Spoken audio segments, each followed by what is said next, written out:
माझ्या अगोदर प्राध्यापक गड्डमवार सरांनी अनुसूचित जातीच्या आरक्षणाचा प्रश्न हा मातंग आणि तत्सम आरक्षण लाभ वंचित जातीचा अतिशय जिव्हाळ्याचा प्रश्न आहे।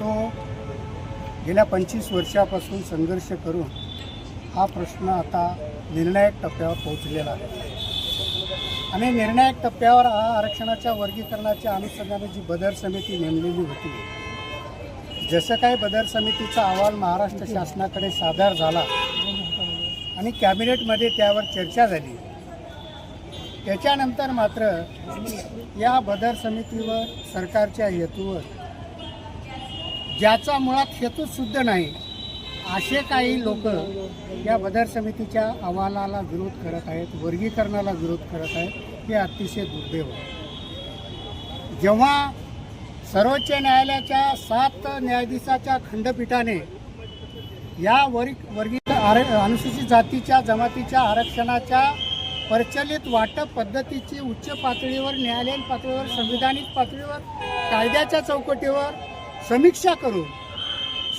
करून तब्बल 20-25 वर्षाच्या प्रदीर्घ कालावधीनंतर सर्वोच्च न्यायालयाकडून आलेला आहे, निर्देश आलेला आहे, ऐतिहासिक निर्णय आलेला आहे की अनुसूचित जाती जमातीच्या आरक्षणाच्या लाभाच्या बाबतीत राज्यांनी समीक्षा करावी आणि इम्पिरियल डाटाच्या आधारे वर्गीकरण करावं।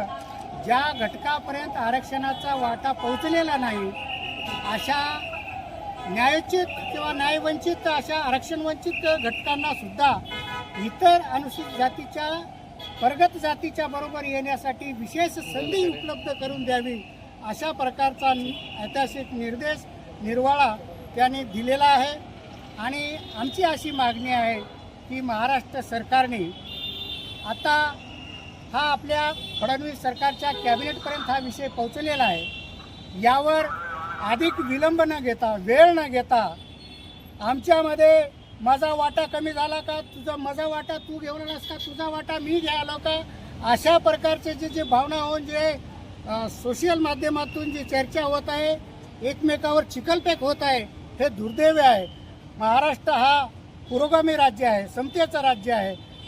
फुले शाहू आंबेडकरांची ही कर्मभूमी आहे।